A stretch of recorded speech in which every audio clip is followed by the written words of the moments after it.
जी हाँ दोस्तों, नमस्कार। एक बार फिर से मैं हूं सत्येंद्र धाकड़ और एक बार आज और एक नया वीडियो लेकर के आया हूं। आज लेकर आए हैं हिंदी गद्य साहित्य।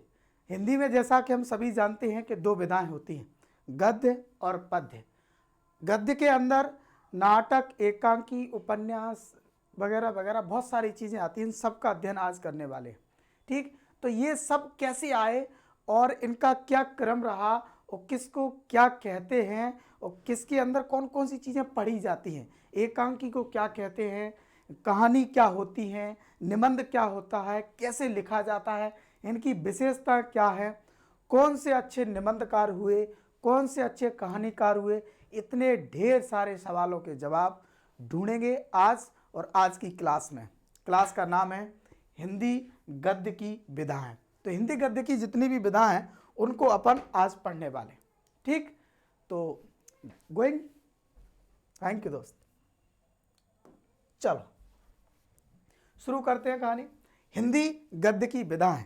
शुरू करने से पहले मैं आपको बता दूं, आज का वीडियो थोड़ा सा लंबा होने वाला है और इसमें बहुत सारी विधा है। यदि अब आप इस वीडियो को देखें और पढ़ें तो एक बार में यदि नहीं भी देख पाओ तो कोई दिक्कत नहीं, जहां तक देख लो उसके बाद नेक्स्ट टाइम फिर से देख लेना, क्योंकि पूरी विधाएं एक ही वीडियो में कवर की जा रही हैं। ओके, क्या क्या पढ़ने वाले हैं इसमें? सबसे पहले अपन पढ़ेंगे निबंध, उसके बाद में आत्मकथा, डायरी, रेखाचित्र, लघु कथा, भेंटवार्ता, उपन्यास, कहानी, आलोचना, नाटक, एकांकी और जीवनी। इतने सारे टॉपिक हैं, इन सब को कवर करने वाले हैं आज की इस क्लास में। ठीक है, बोर होने की जरूरत नहीं है क्योंकि कहानियां शुरू होने वाली हैं, उपन्यास शुरू होने वाले हैं, बीच बीच में कुछ अच्छा रोचक होने वाला है। ठीक है, इसीलिए शिद्दत से सुनते रहिए और पढ़ते रहिए। चलिए आगे बढ़ते हैं। पहले नंबर पर टारगेट किया निबंध। जैसा कि आपको मालूम होगा बहुत सारे बच्चे निबंध याद करते हैं। जो लोग निबंध याद करते हैं उन लोगों को उनके बारे में सुनते से ही मुझे थोड़ी हंसी आती है कि हिंदी में आप निबंध याद कर रहे हो। नहीं, हिंदी में ये निबंध याद नहीं कर सकते, निबंधों को लिखना सीखा जाता है। ये मैं वीडियो पहले बना चुका हूँ लेकिन आज फिर से थोड़ा सा रिपीट होगा। निबंध क्या होते हैं, इनको कितने प्रकार से लिख सकते हैं, कौन सा निबंध कब लिखा जाता है, ये देखते हैं। पहला होता क्या है निबंध, ये देखिए। निबंध वह विधा है जिसमें लेखक सीमित आकार में किसी विषय की सर्वांगीण, स्वच्छंद एवं स्वव्यवस्थित व्याख्या प्रस्तुत करता है। यानी आप किसी एक टॉपिक को ले लेते हैं, जैसे मैंने पहले उदाहरण दिया था, आज ले रहे हैं कि स्वच्छता। तो स्वच्छता में आप स्वच्छता क्या होती है वहां से लेकर के दुनिया कैसे स्वच्छ बनी रहे यहां तक, यानी प्रस्तावना से लेकर के उपसंहार तक टोटल लिख देते हैं। लेकिन एक चीज ध्यान में रहती है, क्या कि आकार सीमित रहता है। 2 पेज, ज्यादा ज्यादा 2.5 पेज, 250-300 शब्दों के अंदर अपन पूरा का पूरा कंक्लूड कर देते हैं, यानी उपसंहार दे देते हैं। तो ऐसी रचना जो ज्यादा बड़ी नहीं होती लेकिन सार कंप्लीट रखती है, पूरी स्वच्छता के बारे में जानकारी होगी, स्वच्छता कैसे रखी जा सकती है, कौन गंदगी कर रहा है, इसको कैसे मैनेज कर सकते हैं, सब कुछ। ठीक, इसमें बुद्धि तत्व की प्रधानता होती है, ये बेस्ट पॉइंट है। निबंध लिखने के लिए यानी गागर में सागर बनना है, आप ही मान लो। गद्य के अंदर अगर निबंध की बात करें तो गद्य के अंदर निबंध सबसे अच्छी विधा है। निबंध गद्य की कसौटी है। कह सकते हैं कि अगर जिस इंसान ने निबंध अच्छा लिख लिया मतलब वो दुनिया में जितनी भी गद्य की और विधा हैं वो कुछ भी लिख सकता है, ऐसा माना जाता है। ठीक है, तो और ऐसा लिखने के लिए जरूरी क्या है, बुद्धि तत्व, यानी आपका मानसिक लेवल बहुत अच्छा होना चाहिए, आपकी सोचने की शक्ति बहुत अच्छी होनी चाहिए। ठीक है, निबंध में लेखक का व्यक्तित्व प्रमुख होता है। जो लेखक लिख रहा है वो कैसा है, वो किस फील्ड से है, उसे कितना नॉलेज है, ये सब जरूरी है। आगे बात करेंगे तो लेखक किसी भी विषय का पूर्ण विवेचन, विश्लेषण, परीक्षण और व्याख्या तथा मूल्यांकन करता है। देखिए, पूर्ण विवेचन मतलब वो है क्या उसके बारे में पूरी जानकारी देता है। विश्लेषण, वो वैसा ही क्यों है। ठीक, हम बात करें स्वच्छता अभियान की, हम बात करें विज्ञान की, तो विज्ञान क्या है, ये विवेचना हो गई।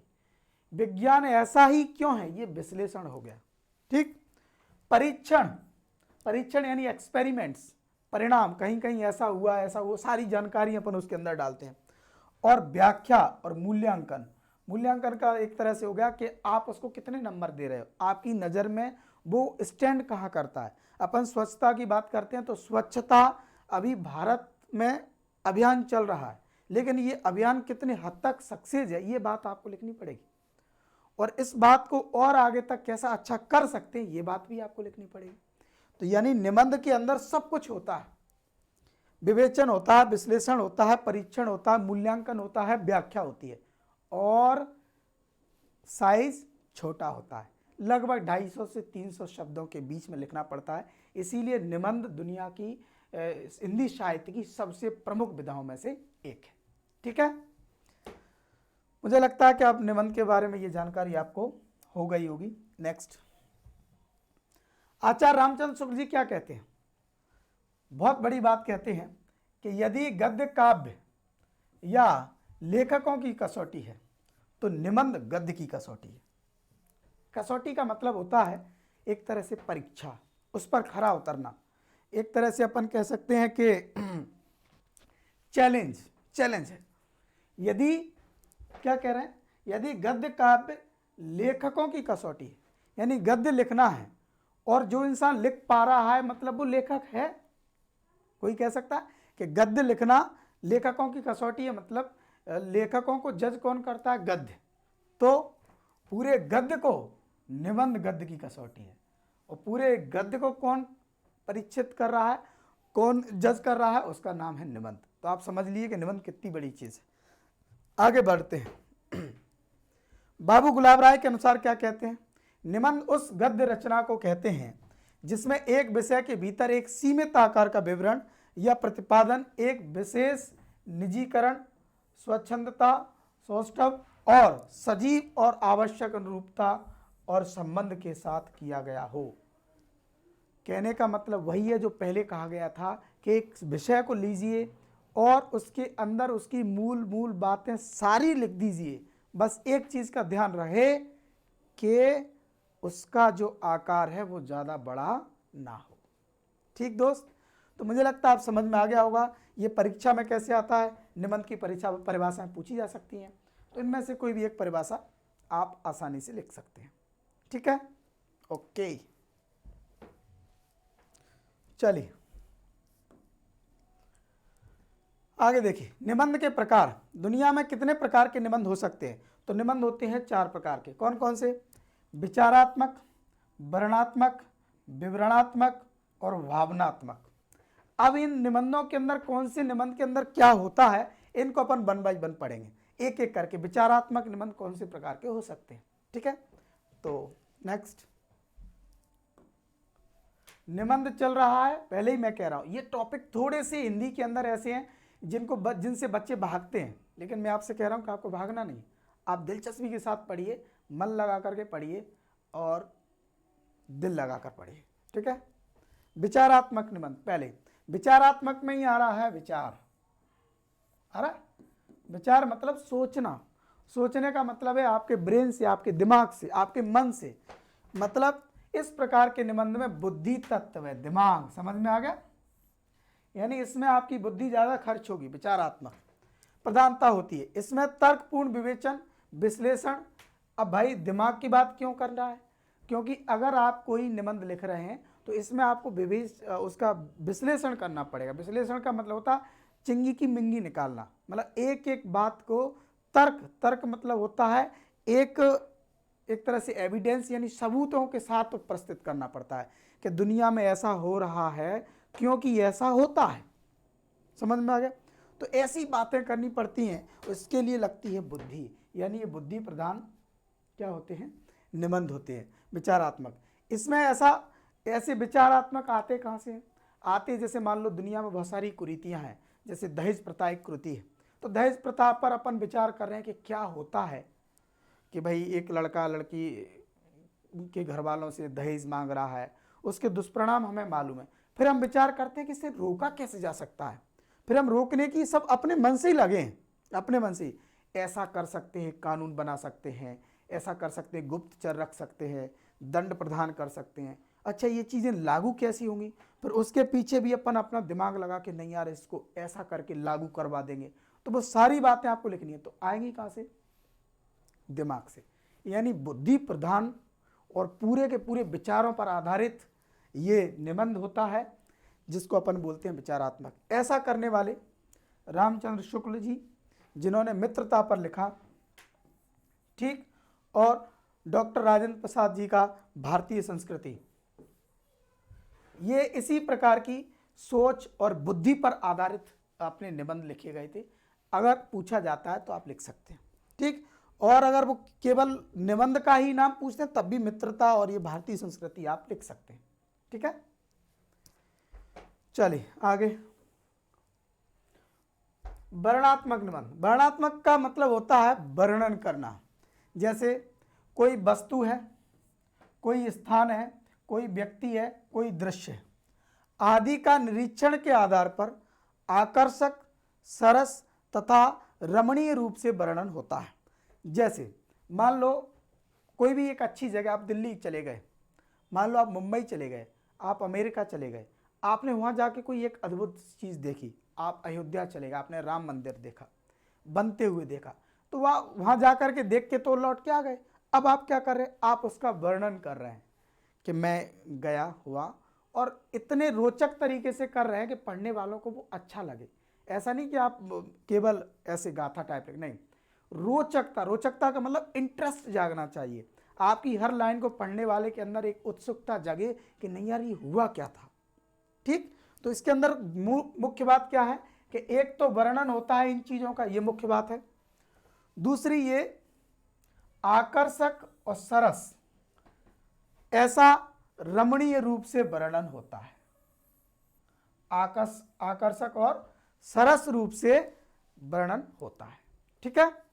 ऐसा वर्णन, इनकी शैली दो प्रकार की होती है। इसमें यथार्थ वर्णन तथा दूसरी में अलंकृत वर्णन होता है। यथार्थ वर्णन का मतलब ये होता है कि वो जो जैसा है वैसा का वैसा ही, और अलंकृत का मतलब होता है उदाहरणों से। जैसे आपने कहा कि वहाँ किसी भी नायिका की बात करो कि हमने उसे देखा, वो बहुत खूबसूरत थी, और अलंकृत करो, ऐसा लगा जैसे चांद का टुकड़ा थी, ठीक। तो ये अलंकार, उपमा अलंकार लगा लगा करके अपन बात करते हैं।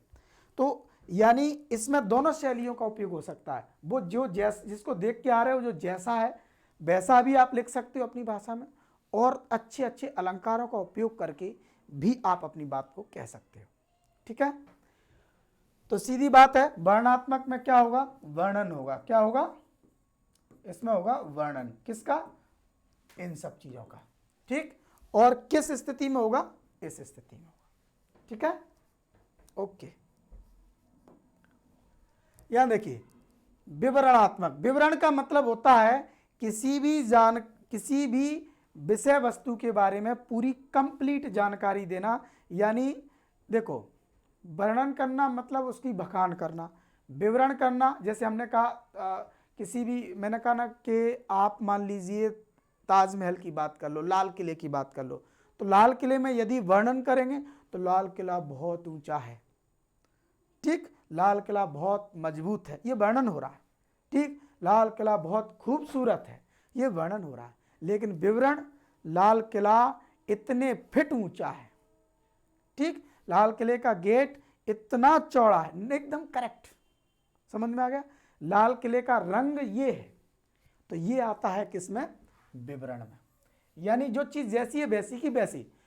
इसमें भी देखो, स्थानों, दृश्य, यात्राओं, जीवन के संबंधित विधि कार्यकलापों का विवरण दिया जाता है। क्या करते हैं इसमें, विवरण। विवरण मतलब कंप्लीट जानकारी दी जाती है।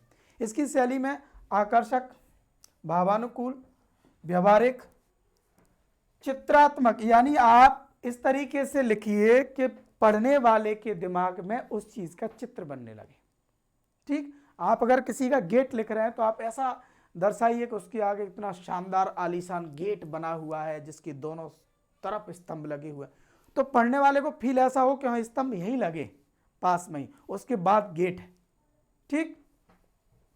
एक अजंता नामक निबंध लिखा हुआ है, इस प्रकार के निबंध का उदाहरण है। कोई अगर आपसे कोई पूछे कि विवरणात्मक निबंध का उदाहरण क्या है, तो आप उदाहरण में बोल सकते हैं अजंता। ये आपको शायद नहीं लिख रहा होगा, ये अजंता लिखा हुआ है, ठीक। तो ये व्यक्तिगत निबंध वैसे 12th क्लास में आते नहीं हैं, लेकिन फिर भी अपन बहुत डीप में जाकर के पढ़ रहे हैं, इसीलिए आपको एक एक निबंध के बारे में जानकारी दी जा रही है। ठीक है, आगे भावनात्मक। भावनात्मक का मतलब होता है भावना, मतलब फीलिंग्स। फीलिंग्स मतलब आपके मन, दिल में क्या चल रहा है। अब दिल की बात की अपन बात करें तो इसे कह सकते हैं एक तरह से दिल की बात। किसकी बात? दिल की बात। निबंधों का लक्ष्य पाठक की बुद्धि की अपेक्षा, यानी इसमें बुद्धि पर काम नहीं करते, उनके हृदय को, समझ रहे हो, हृदय हो, दिल की बात। यहां बुद्धि की अपेक्षा यानी आपके दिमाग में जा रहा है इस बात से मतलब नहीं है, आपके दिल में जाना चाहिए। वो कहते हैं ना कि हमारे एक शायर बंधु है, वो कहते हैं कि दिल का रिश्ता सीधा साधा होता है, दाएं बाएं दुनियादारी होती है। तो जितना भी मामला है दाएं बाएं का, दिमाग का, बुद्धि का, अगर वो नहीं भी चल रहा है तो आकर्षक मनोमक रूप से लिखिए जो बात सीधे दिल में जाए, उसे कहते हैं क्या? भावनात्मक निबंध, जो दिल को प्रभावित करे। इनकी भाषा सरल, सुंदर और ललित मधुर होती है। अब मुझे बताइए कि दिल में उतर जाए ऐसी भाषा कौन सी होगी? गुस्से वाली? नहीं, मीठा बोलना पड़ेगा भाई, मीठा, एकदम सुंदर, एकदम सरल। ऐसा भी नहीं बोल सकते कि आप इतना कठिन बोल दो कि सामने वाले को अर्थ ही समझ में नहीं आ रहा। ठीक, तो सरल हो, सुंदर हो और मधुर हो, एकदम ललित हो, मतलब एकदम प्रभाव में हो। ऐसी बातें जब बोलोगे तो सामने वाले के दिल को टच करेगी। और जो बात आपकी किसी के दिल को टच कर रही है, यानी वो शैली अगर किसी के दिल को टच कर रही है, इसका मतलब आप समझ जाइए कि आप कौन सी श्रेणी में हो? आप भावनात्मक श्रेणी में हो। और आपका निबंध किस श्रेणी में जा रहा है? भावनात्मक श्रेणी में जा रहा है। अलंकारों का समुचित प्रयोग होना चाहिए। सीधी बात है, आप किसी से कहो कि आप बहुत अच्छे लग रहे हो, आप किसी से कहो कि आप बहुत खूबसूरत लग रहे हो, आप किसी से कहो कि आप कातिल लग रहे हो, आप कैसे लग रहे हो? कातिल लग रहे हो।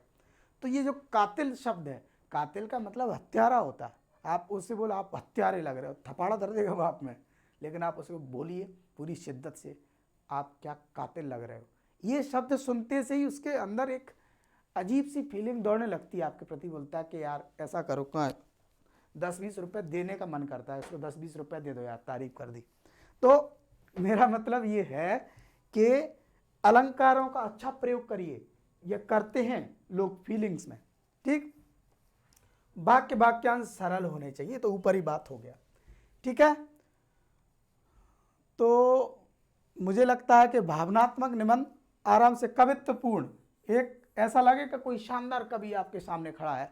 आप जब लिखते हो तो आपके देखा होगा कि जो प्रेम पत्र लिखते हैं, जो फीलिंग्स में होते हैं, जो दिल की बात करते हैं, उनके पत्रों को जो प्रेम में पढ़े हुए लोग, प्रेमी या प्रेमिका बाद में भी पढ़ते हैं तो कई बार पढ़ते हैं। क्यों? उसमें ऐसा लिखा रहता है, क्यों, क्या कर रही हो, और कब उठी थी, और आज जाके जल्दी काम कर लेना, और वगैरह वगैरह, फिर बात कर लेना। ऐसा नहीं लिखते, बड़ी सरल सीधी भाषा में लिखा जाता है, मुझे आपकी बहुत याद आ रही है वगैरह। मतलब आप समझ लो यार, तुम लोगों ने पीएचडी कर रखी है, कहाँ लगाऊं मैं। चलो नेक्स्ट, हिंदी साहित्य के निबंध का विकास। अभी हमने 4 प्रकार के निबंध पढ़े कि इतने प्रकार के निबंध लिखे जा सकते हैं, लेकिन अब पढ़ने वाले हैं कि अभी तक हम दुनिया में कितने प्रकार के, किस किस इंसान ने ज़्यादा निबंध लिखे, और कौन सा ड्यूरेशन किस कवि के नाम से, किस लेखक के नाम से जाना गया। अभी तक के निबंध का विकास अपन देखते हैं कि निबंध की शुरुआत कहाँ से हुई और अब हम किस प्रकार के निबंध लिख रहे हैं। तो शुरुआत हुई भारतेंदु जी से। भारतेंदु युग, इसमें कभी कभी ऑब्जेक्ट में पूछा जाता है, तो ये आप समझ लो 1850 से 1900 तक 50 साल का युग पूरा भारतेंदु युग का रहा। ठीक, उसके बाद 1900 से 1920 द्विवेदी युग के नाम से जाना जाता है। शुक्ल 1920 से 1940 और शुक्लोत्तर जो अभी तक चला आया है, ठीक, 1940 से आज तक। तो ये आपको डेट याद रखनी है, इसमें कुछ नहीं करना। अब भारतेंदु आपको याद रखने का थोड़ा सा मैं एक तरीका बता देता हूं जो बहुत यूनिक है, कहीं आपको नहीं मिलेगा। तरीका कुछ ऐसा है कि भारतेंदु, अगर आपसे कोई पूछे कि पहला युग कौन सा है, तो भारतेंदु, भारतेंदु का मतलब भारत की पुरानी बात समझिए आप। भारतेंदु यानी भारत का युग, भारत का पुराना युग, सबसे पुराना युग है 1850 से लेकर के 1900। ठीक, इसके बाद द्विवेदी युग, द्विवेदी मतलब दूसरे नंबर पे आता है। द्विवेदी कौन से नंबर पे आता है? दूसरे नंबर पे आता है। दूसरे नंबर पे कौन सा आएगा? 1900 से 1920। फिर 1920 से 1940 आएगा। 1940 आएगा शुक्ल युग। अब अपने को कंफ्यूजन होगा कि शुक्ल पहले आएगा शुक्लोत्तर, तो आपको पहले याद करना पड़ेगा शुक्ल, क्योंकि शुक्ल छोटा है। और शुक्लोत्तर, उत्तर मतलब बाद में। ठीक, शुक्लोत्तर मतलब शुक्ल उत्तर के बाद में, शुक्ल के बाद में। तो 1920 से 1940 और 1940 से आज तक उत्तर ही उत्तर में अपन चल रहे हैं। ठीक है, तो मुझे लगता है ये आपको आसानी से याद हो जाएंगे। ठीक, चलिए नेक्स्ट देखते हैं। भारतेंदु युग के निबंधों की कुछ विशेषताएं और उनके कुछ एक दो कवियों के नाम मैंने यहाँ मेंशन की हैं। पढ़ाने से पहले मैं आपको बीच बीच में ये भी बता रहा हूँ कि इनके नोट्स आप अपनी व्यक्तिगत किसी अच्छी बुक से भी पढ़ सकते हैं, और नहीं आप तो आप हम जो आपको PDF भेजेंगे या भेज रहे हैं उनसे भी आप पढ़िए।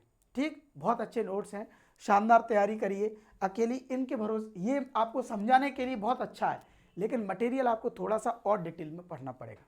ठीक है, क्या था ये भारतेंदु युग? मैंने कहा ना आपको, ये लगभग 1800 से 19वीं सदी, यानी 18 से 1900,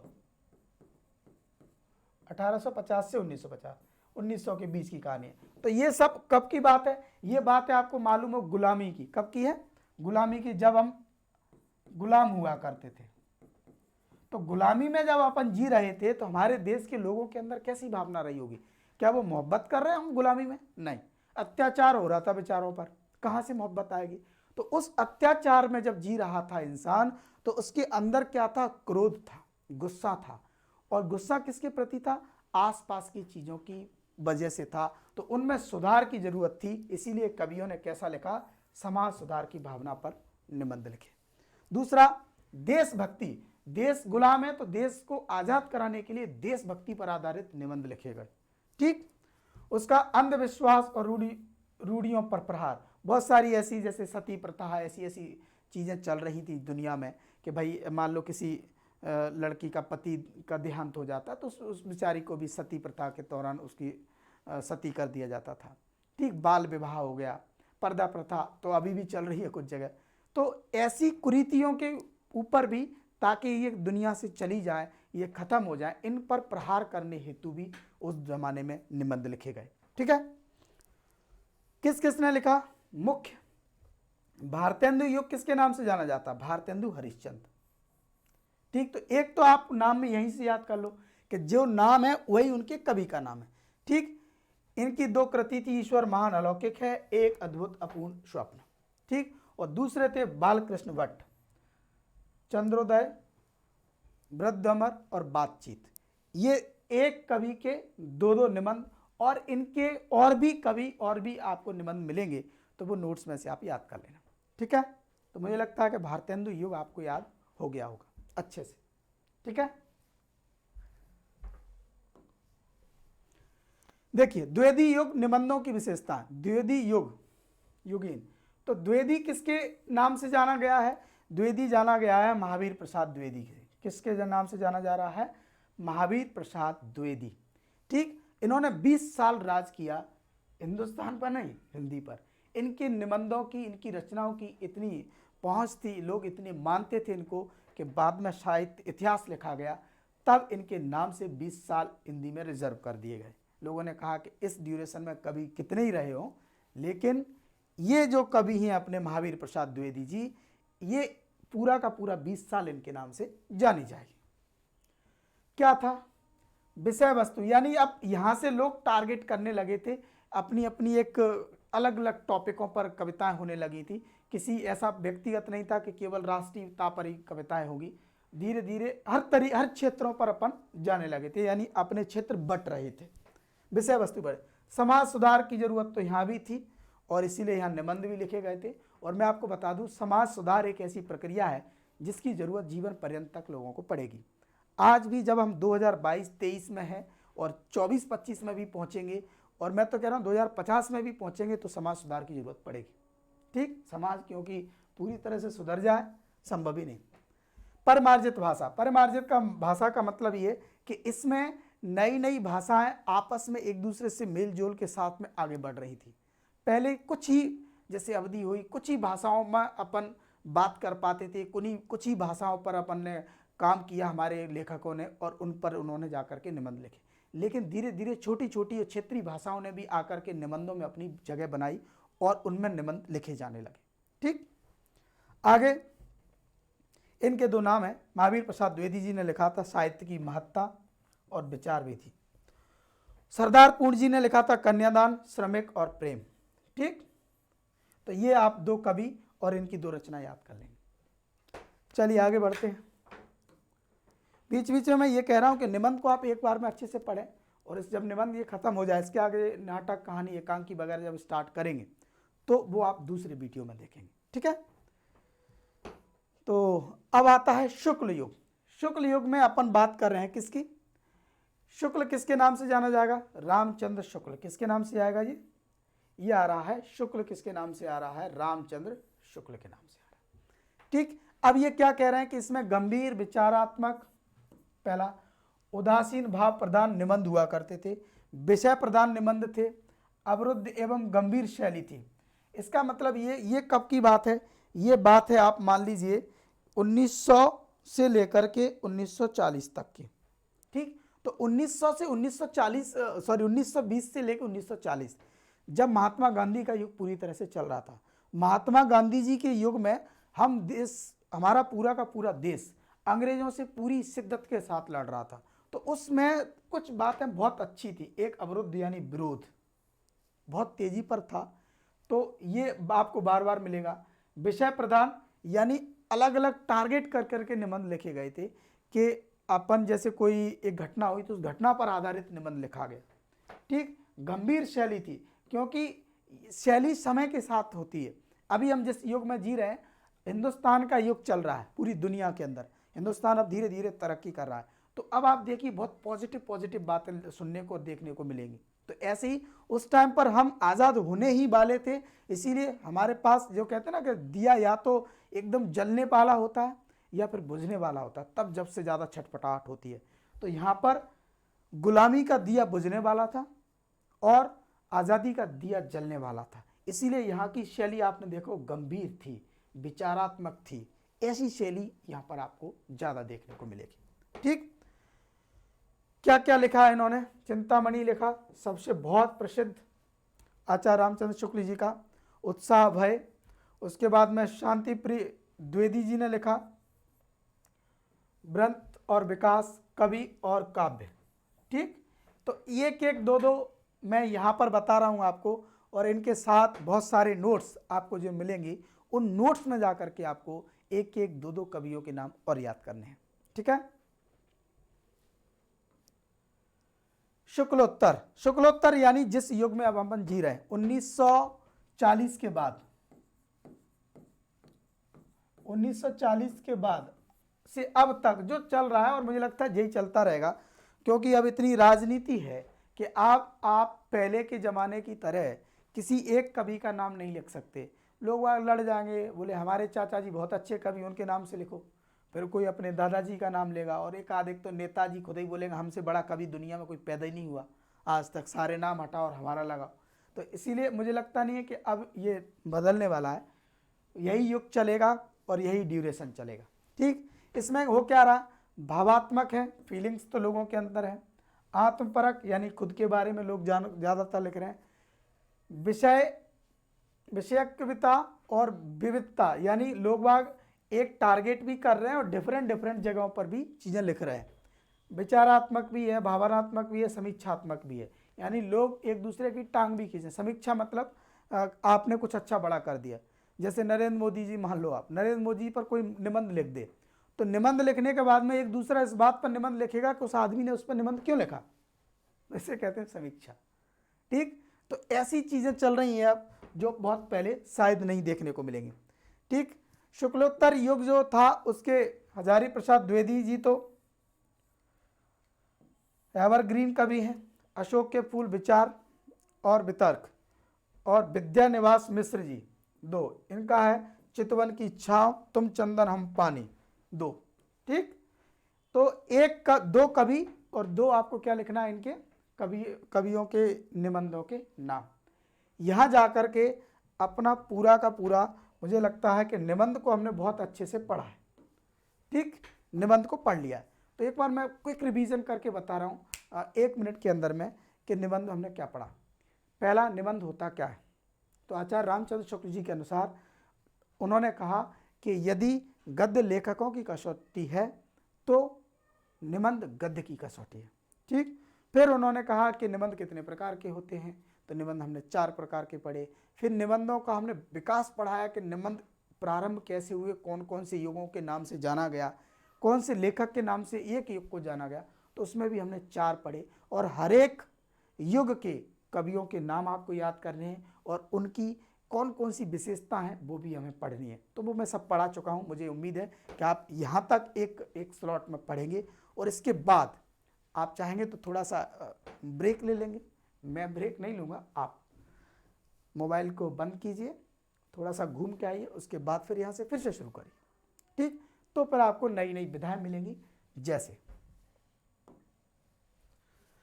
लघु कथा, बहुत बड़ा निबंध खत्म करने के बाद आया है लघु कथा। ठीक, लघु कथा निबंध का उल्टा है। आधुनिक संवेदना की गहरी पीड़ा दिखाई पड़ती है। ये लघु कथा का मतलब होता है एकदम नई कविता टाइप की, जो छोटी छोटी आपने स्लॉट लिख दिए कि भाई जो छोटी छोटी कहानियाँ होती हैं जिसमें संदेश होता है। ऐसी कुछ कहानियाँ जिनमें संदेश भी हो और समाज के प्रति पीड़ा भी हो। ठीक, लघु कथा के कथाकारों में रविंद्र यादव, विष्णु नागर, रमेश बत्रा आदि के नाम उल्लेखनीय।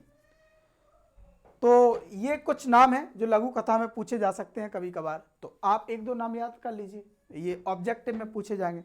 और बीच में बुरा नहीं मानना आप लोग, ये भी मत कहना कि ये लोग चाय पी रहे हैं बाबा। क्या एक चुस्की बस है ना, आप उधर ले लो। आपके पास तो ऑप्शन है, तो मोबाइल में ऐसे टिक टिक करोगे, हमारी चाय निकाल दोगे। हम चाय पी भी रहे हैं तो क्या मतलब, अब तो ना पता चलेगा। 2-3 बार करोगे निकाल दोगे, स्किप। चाय स्किप हो गई भैया। भेंट वार्ता, भेंट वार्ता का मतलब होता है मुलाकात।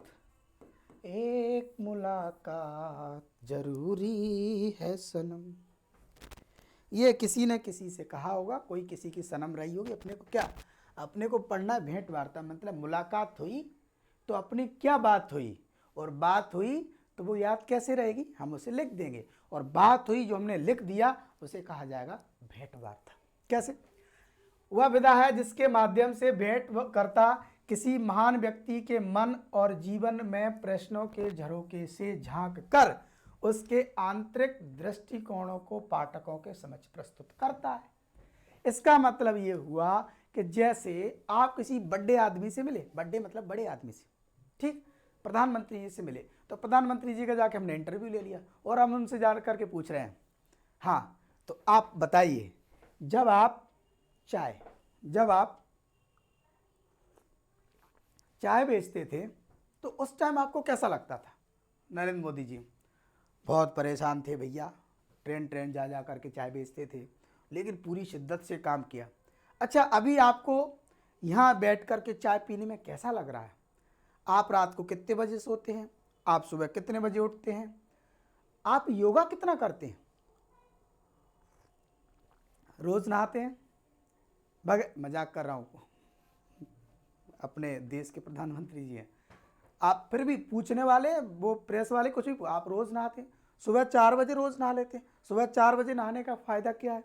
योगा करने का फ़ायदा क्या है? खाना कितना, खाने में खिचड़ी खाते हैं, दही खाते हैं, शाम को रोटी खाते हैं कि नहीं खाते हैं? अच्छा, क्यों नहीं खाते हैं? खाते, और खाते हैं तो क्यों खाते हैं? ऐसी ढेर सारी बातें कौन करेंगे? हम लोग करेंगे। किससे? बड़े लोगों से। और उनके जीवन की पूरी कहानी किसके सामने रगड़ देंगे अपन? किसके सामने? आप लोगों के सामने, दुनिया के सामने। पत्र में छाप दी, न्यूज़पेपर में छाप दी, और पता चला कुछ भी, तो वो सब क्या है? भेंट वार्ता है। उसे एक तरह से कह सकते हैं इंटरव्यू। ठीक है, भेंट वार्ता भेंटकर्ता वास्तविक एवं काल्पनिक दोनों होती है। भाई आपने एक तो मिल के आए मोदी जी से तो वो रगड़ दी कि ऐसा ऐसा था, और एक मिलने की सोच ही रहे हैं, काश मैं अगर मोदी जी से मिलूंगा ना तो सबसे पहले लेकर आए घर पे बैठ के, सबसे पहला सवाल यही होगा कि मोदी जी आप ये बताइए प्रधानमंत्री जी बनने के बाद और क्या बनना चाहते हैं। दूसरा क्वेश्चन, आप जिस पद को भी संभालते हैं उसके बाद दुनिया में और कोई उस पद को संभालने लायक बचता ही नहीं है, ऐसा क्या करते हैं आप। तीसरा सवाल ये कि आप आज तक कभी एक भी चुनाव नहीं हारे, क्या हारना आपकी डायरी में नहीं है। चौथा सवाल, आपके अंदर इतनी देशभक्ति ऐसा ये सब चीज़ें कहाँ से लाती हैं आप, मतलब ऐसी अजीब अजीब बातें मैं पूछने की सोच रहा हूँ कि मैं अगर मिलूंगा तो ऐसा सोच, तो इनको मैं लिख दूंगा तो ये कौन से हिस्से में जाएंगी, ये जाएंगी काल्पनिक में। किस में जाएंगी, काल्पनिक। और अगर आप मिल के आए हो फिर लिखोगे वो किस में जाएगा, वास्तविक में जाएगा। ठीक है, वास्तविक भेंटवार्ता लेखन वालों में पद्म सिंह शर्मा, कमलेश और रणवीर रांगरा के नाम उल्लेखनीय है। ये कुछ लोगों के नाम हैं, ये आपको मिलेंगे जो ज़्यादातर इंटरव्यू लेते हैं लोगों के और लेकर के इन्होंने खूब लिखे। काल्पनिक भेंटवार्ता, ये ऐसे काल्पनिक जिन्होंने कभी मुलाकात तो नहीं की हो, लेकिन राजेंद्र यादव जी किसी से भी मुलाकात सपनों में कर लेते होंगे। लक्ष्मी चंद्र जैन, ये भी ख्याली इंसान है बिल्कुल, जिन्होंने कभी किसी से मुलाकात नहीं की लेकिन उनसे मुलाकात के पल ढेर सारे लोगों के साथ साझा कर दिए होंगे। ठीक है, तो ये था भेंटवार्ता। अब देखिए उपन्यास, आई लव इट। उपन्यास दुनिया का मुझे लगता है गद्य के अंदर सबसे फेवरेट अगर कोई टॉपिक है उसका नाम उपन्यास होता है। क्यों, क्योंकि उपन्यास एक तरह से मुझे लगता है कि पूरा ही गद्य होता है, ऐसी उसके अंदर कोई चीज़ नहीं है जो नहीं होती, निबंध, एकांकी, कहानी, सबका मिश्रण होता है उपन्यास, ऐसा मैं सोचता हूँ। और ऐसा मैं ऐसे ही नहीं सोचता हूँ, मैंने इनके बारे में थोड़ी जानकारी प्राप्त की है, पढ़ा है, तो वहाँ से भी मुझे यही मिला है। क्या मिला है, हिंदी साहित्य की सर्वप्रिय विधा है। देख रहे हो, हम जो कह रहे थे वही लिखा है। आप बोले सर आप बहुत ज्ञानी हो, नहीं हम पढ़ के बैठे हैं, हमें पता है यही लिखा है, तो हम वही बोल रहे थे।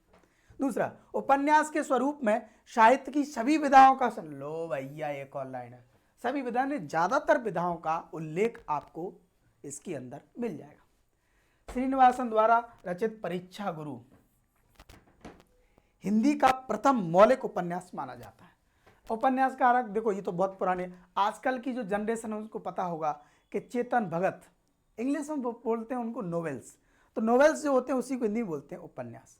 बहुत शानदार शानदार उपन्यास लिखे जा रहे हैं और मूवियाँ बन रही हैं। 3 इडियट, ड्रीम गर्ल, ये ड्रीम गर्ल तो नहीं सॉरी हाफ गर्लफ्रेंड, 3 इडियट, काय पोचे और ये हाफ गर्लफ्रेंड, ऐसी ऐसी उपन्यास पर ही बनी हुई मूवी है। और हाफ गर्लफ्रेंड तो मूवी वो उपन्यास का ही नाम है, समझ गए। तो उपन्यास के अंदर होता क्या है वो तो मैं आपको अभी बताया ही नहीं हूँ।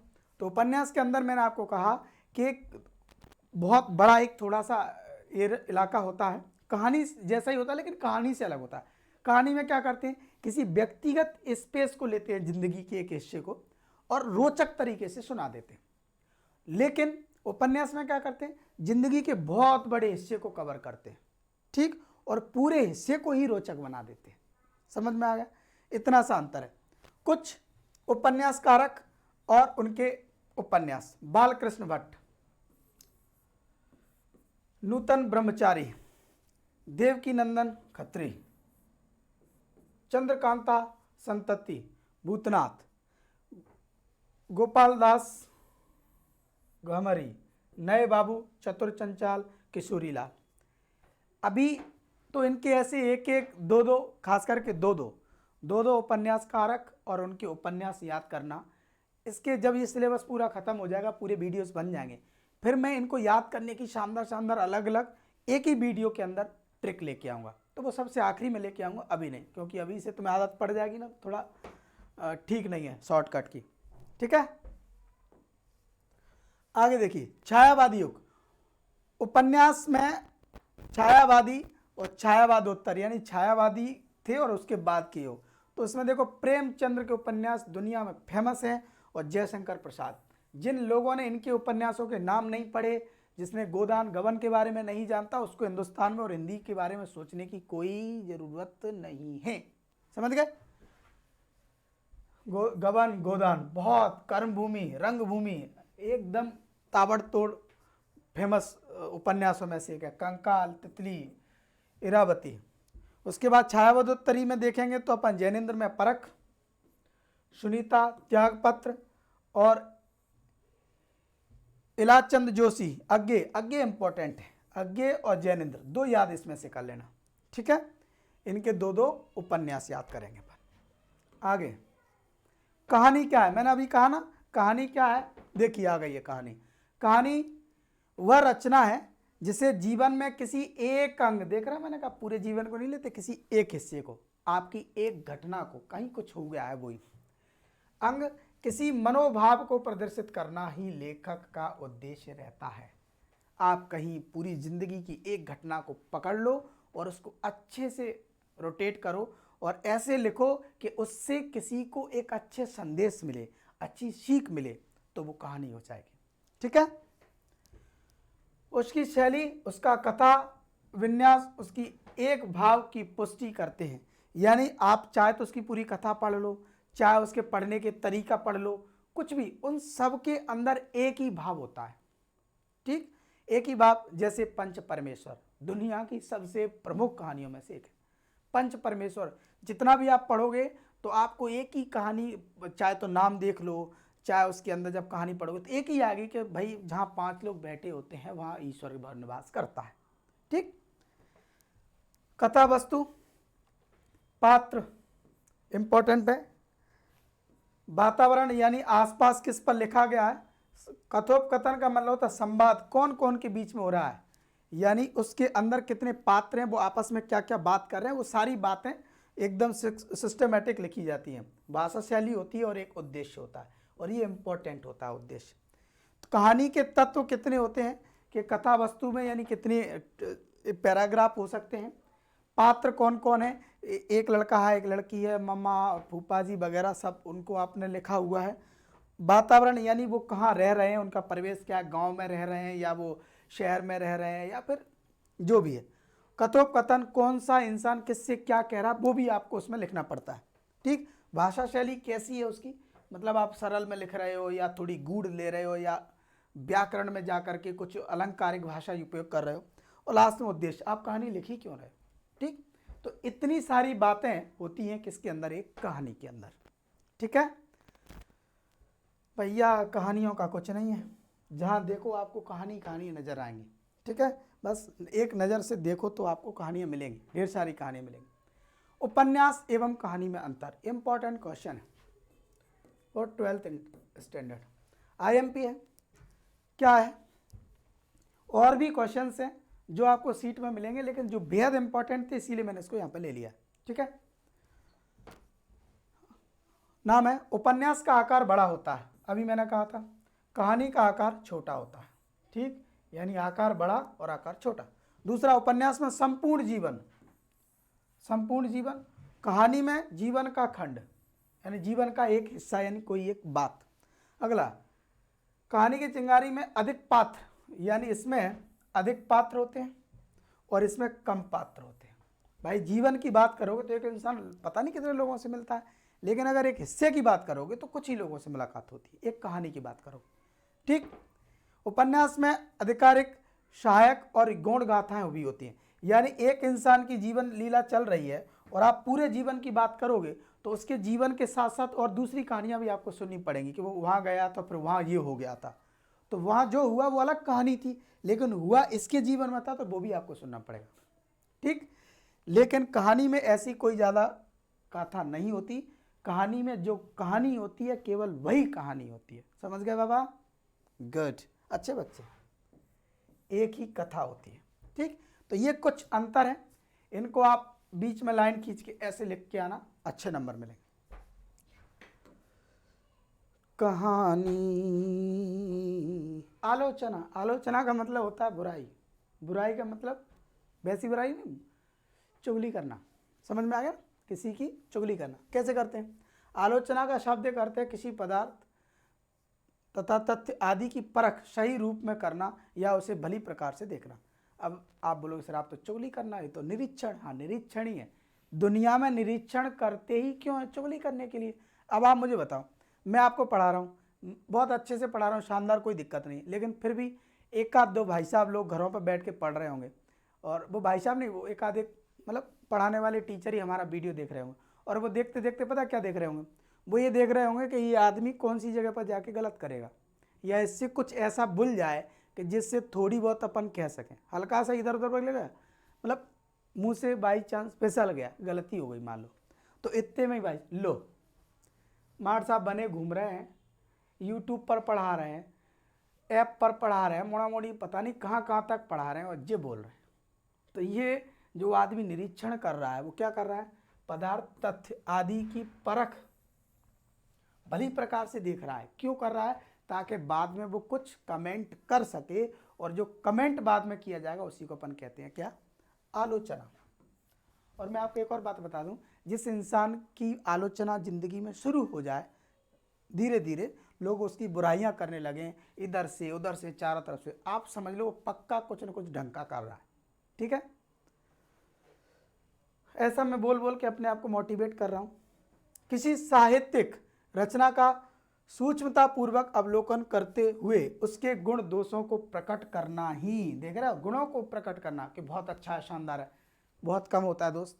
100 लोगों में से एक आध दो ऐसे मिलेंगे जो आपकी तारीफ करेंगे, बाकी के तो आप तैयार हो जाओ, इसकी बात करो 200 की। प्रमुख आलोचक दुनिया में कितने, अब अगर हमसे पूछे, आपसे पूछे कि तुम्हारे आलोचक कितने, तो चारों तरफ सभी आलोचक हैं, आपकी पीठ के पीछे सब बुराई करते हैं। शिवदान सिंह चौहान, प्रकाश चंद्र गुप्ता, ये प्रमुख आलोचक हैं, यानी दुनिया के बाल की खाल निकालते रहते, लोगों की टांग खींचते रहते हैं ये लोग। ठीक है, तो इनको आप याद कर लीजिएगा। आलोचना का मतलब मैंने आपको अच्छे से समझा दिया कि होता क्या है। देखें, रंगमंच, नाटक, नाटक का मतलब ही होता है कि एक मंच सेट हो जिस पर कुछ पात्र आकर के प्रस्तुति कर रहे हैं। जैसे रामलीला सबसे अच्छा उदाहरण है। रामलीला में क्या होता है, एक मंच होता है, भगवान राम के पात्र होते हैं और राधा के, सभी लोग पात्र आपस में कर, रावण भी जल रहा होता है, मर रहा होता है। ठीक है, तो रंगमंच पर अभिनय द्वारा प्रस्तुत करने की दृष्टि से लिखी गई तथा पात्र एवं संवादों पर आधारित एक से अधिक अंकों वाली दृश्यात्मक साहित्यिक रचना को नाटक कहते हैं।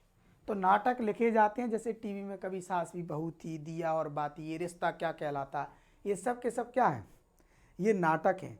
और जब वो दिया और बाती में या किसी रिश्ता क्या कहलाता है, एक लड़की एक लड़के से बोलती है सुनो तुम मेरी ज़िंदगी से चले जाओ, तो वो अपने मन से नहीं बोल रही दोस्त, सही बताऊँ, हो सकता है वो दिल से क्या बिल्कुल जाने को चाहती नहीं वो चला जाए, लेकिन उसे बोलना पड़ रहा है, क्योंकि जो नाटक लिख लिख के दे रहा है ना उसको स्क्रिप्ट, वो नाटक में लिखा हुआ।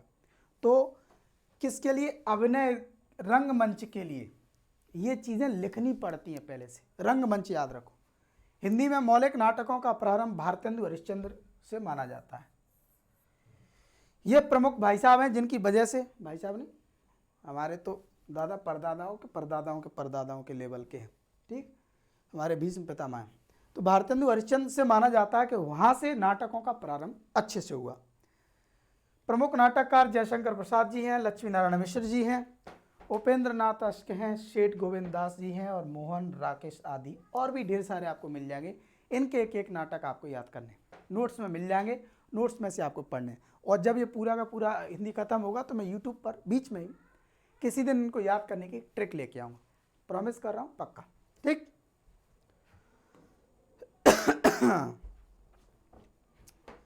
इसके बाद आया एकांकी। एकांकी में क्या है, एक अंक, एकांकी का मतलब होता है एक अंक, ठीक। किसी एक महत्वपूर्ण घटना, परिस्थिति या समस्या को आधार बनाकर लिखा जाता है और उसकी समाप्ति एक ही अंक में उस घटना के चरम क्षणों को मूर्त करते हुए कर दी जाती है।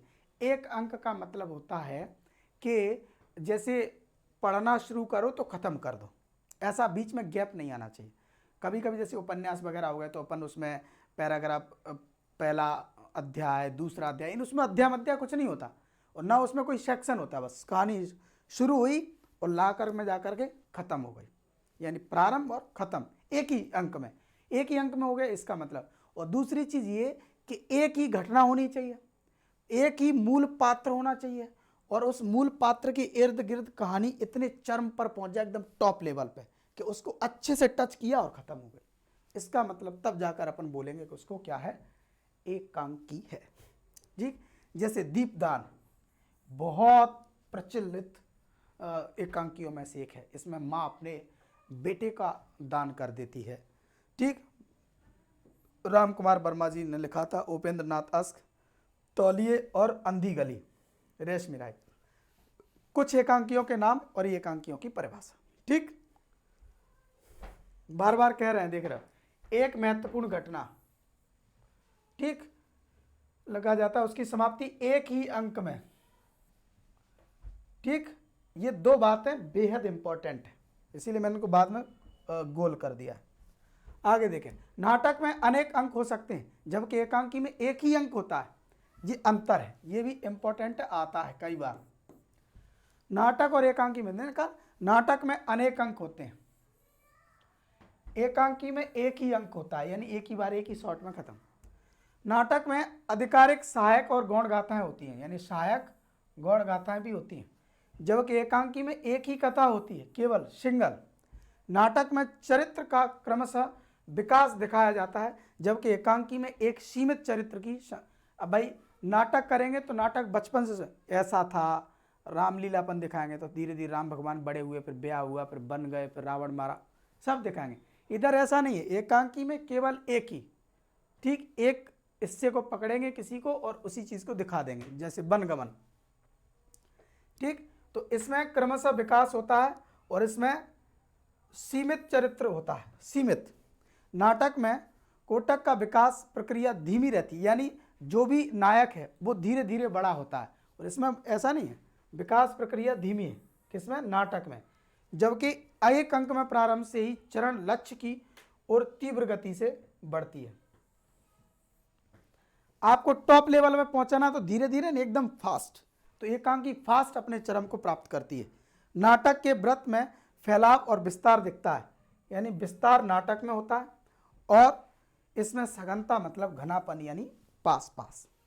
एकांकी जल्दी खत्म हो जाती है। ठीक है, तो ये इंपॉर्टेंट कुछ अंतर हैं, आप इनको कॉलम बना करके लिखेंगे, अच्छा लगेगा। ठीक है, चलिए नेक्स्ट, जीवनी। जीवनी में क्या है, किसी का जीवन परिचय लिखते हैं, जैसे जिसमें किसी महापुरुष, ध्यान रखना, किसी महापुरुष या विख्यात व्यक्ति, आप ऐसा नहीं है कि वो पड़ोस में, हमारे पड़ोस में भूरा रहता है, उसके मम्मी का नाम जे है, वो 5वीं में 2 बार फेल हो गया, 10वीं में सप्लीमेंट्री आया, और अब वो लड़ता है, कभी दारू पी लेता है और मोटरसाइकिल चलाता है, बहुत आवाज़ करता है। ये ऐसे जीवनी ऐसे लोगों पर नहीं लिखनी है। महापुरुष, महात्मा गांधी टाइप, समझ गए, विख्यात व्यक्तित्व, कोई बहुत बड़ा आदमी हो, बहुत अच्छा कवि हो, तो उसके बारे में लिखना पड़ता है। जीवनी की घटनाओं, उसके कार्यकलापों तथा उनके अन्य गुणों को आत्मीयता, औपचारिकता तथा गंभीरता से व्यवस्थित रूप से वर्णित किया जाता है, यानी आप उसके बारे में बहुत सीक्वेंस में इज्जत से और अच्छे से हर चीज बताते हैं, तो उसका नाम हो जाता है जीवनी। क्या हो जाता है, जीवनी। ठीक, जीवन परिचय एक तरह से।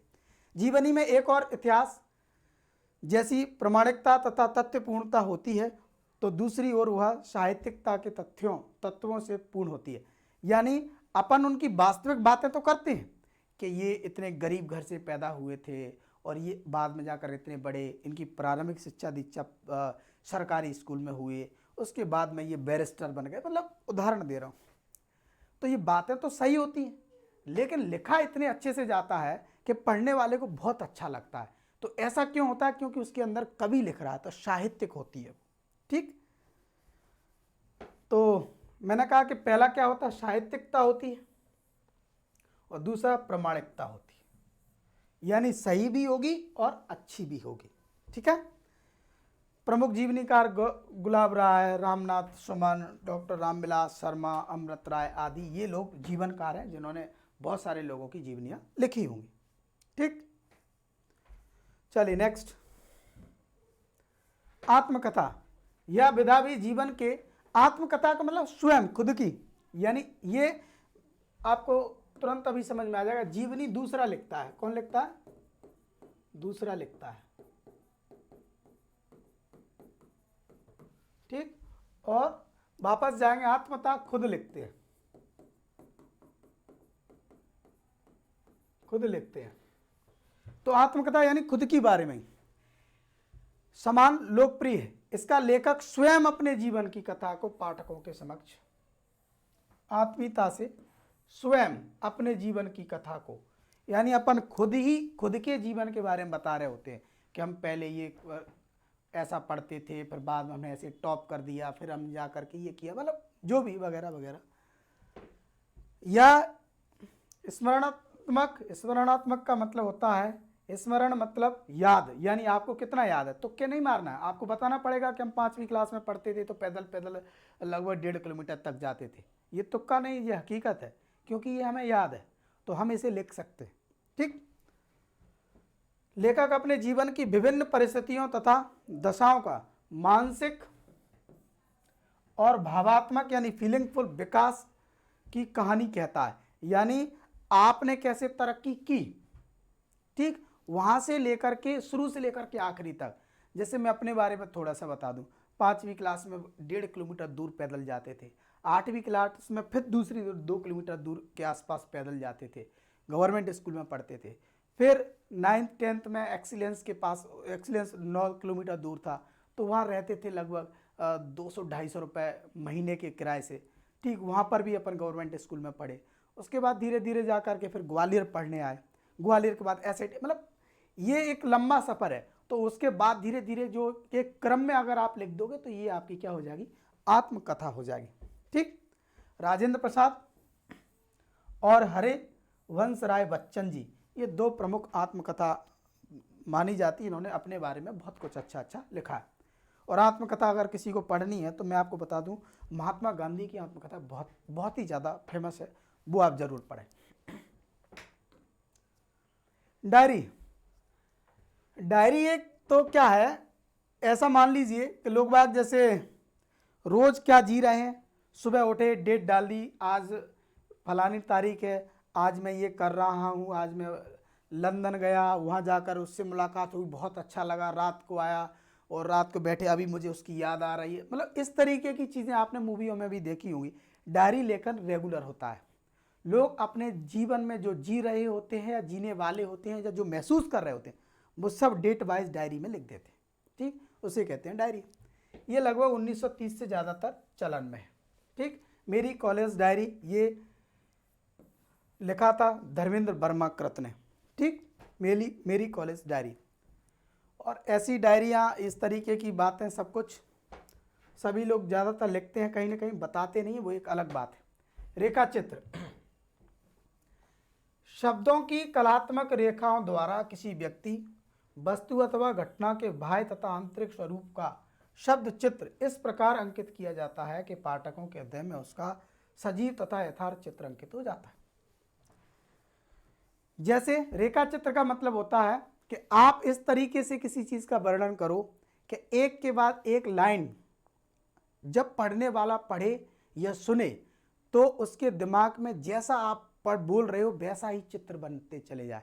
जैसे हम अचानक से किसी को बोले कि हम रात के 9 बज रहे थे, शहर से निकले ही थे कि घनघोर बादल गरजने लगे, उसके बाद सरसराहट की हवाएं चलने लगी, तो पढ़ने वाले को फील होने लगता है कि बारिश न हो जाए यार कहीं।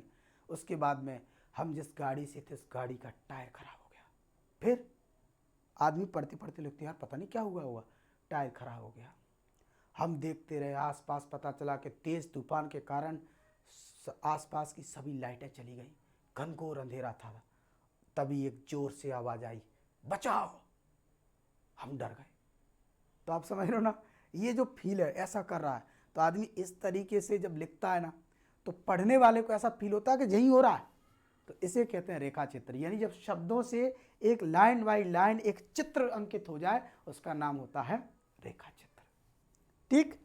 रेखा चित्र कहानी तथा निबंध के बीच की विधा है। यानी इसको अपन कहानी भी नहीं कह सकते, इसे अपन निबंध भी नहीं कह सकते, दोनों का कॉम्बिनेशन कह सकते हैं रेखा चित्र। यह आकार में निबंध से प्राय छोटा होता है, थोड़ा सा छोटा होता है निबंध से, ठीक है, निबंध से छोटा होता है। महादेवी वर्मा जी और अमृत राय, प्रकाश चंद्र गुप्त आदि इनके बहुत अच्छे लेखक माने गए। ठीक है,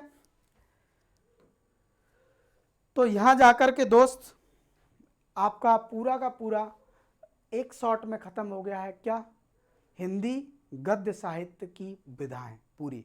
इन विधाओं के बारे में डीप नॉलेज लिया है हमने यहाँ। इसके जो क्वेश्चंस आंसर रहेंगे वो आपको और सीट में मिलेंगे, तो इनमें आपस में अंतर पढ़ने हैं, इनकी परिभाषाएं पढ़नी है और इनकी विशेषताएं पढ़नी है, इनके उपन्यास कारक, निबंध कारक, कहानी कारक, ये आपको याद करना है। ठीक, और इन पर बहुत अच्छा नोट्स हमने तैयार करवाया है, वो नोट्स आप तक पहुंच रहा है और पहुंच जाएगा जल्दी से जल्दी। ऐसे ही जुड़े रहिए। थोड़ा सा आज लंबा हो गया, मैंने कहा इसको आप 2 शॉट में पढ़िए और अच्छे से मन लगा करके पढ़ते रहिए। अगर मैं अच्छा पढ़ा रहा हूँ और अगर क्या अच्छा ही पढ़ा रहे हैं ऐसा मानिए, और वाकई बहुत मेहनत लग रही, गला दुख जाता दोस्त, अच्छा पढ़ा रहे हैं तो इस बात को लोगों तक फैलाइए, लोगों को बोलिए कि हिंदी पढ़ा रहा है एक पागल, पढ़िए उससे, अच्छा है। और हिंदी में अगर आपके 90, 92, 95 नंबर आ गए, आपकी परसेंटेज से ज़्यादा नंबर आ गए, तो कसम से दिल गार्डन गार्डन हो जाएगा, मुझे अच्छा लगेगा और मैं इसी के लिए बस कर रहा हूँ। आप गलती से बिल्कुल मत सोचना कि मैं आपसे कुछ पैसा वैसा कमाने, हिंदी से क्या पैसा कमाना है, हिंदी से पैसा कमाने के लिए काम नहीं कर रहे हैं। हिंदी से मोहब्बत है, हिंदी हमारी माँ है और हिंदी हमारा प्यार भी है, इसीलिए हिंदी के लिए काम कर रहे हैं और आप हमारा सहयोग कीजिए तो अपन मिल के आगे बढ़ेंगे। चैनल को सब्सक्राइब करवाइए और ऐप को भी डाउनलोड करवाइए, ज़्यादा से ज़्यादा लोगों तक भेजिए, हमारी मदद करिए। Thank you.